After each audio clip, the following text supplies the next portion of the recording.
కొడుకు పుట్టడం లేదని కోపంతో ఓ వ్యక్తి భార్యతో గొడవపడి ఆమెను హత్య చేశాడు. ఈ ఘటన ఆసిఫాబాద్ జిల్లా కగాంజ్ నగర్ మండలం వజీర్లో గురువారం వెలుగు చూసింది.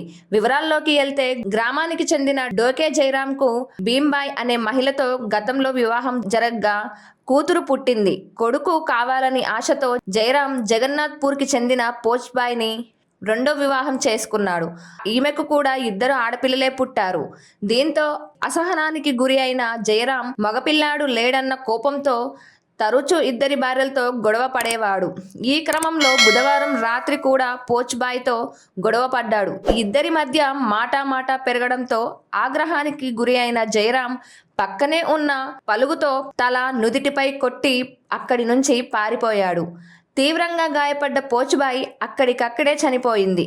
గురువారం ఉదయం గమనించిన స్థానికులు పోలీసులకు సమాచారం ఇచ్చారు. రూరల్ ఎస్ఐ సందీప్ ఘటనా స్థలానికి చేరుకొని వివరాలు సేకరించారు. మృతురాలు తల్లి రాజ్బాయ్ ఫిర్యాదుతో కేసు నమోదు చేసి భర్తను అదుపులోకి తీసుకున్నట్లు ఎస్ఐ తెలిపారు.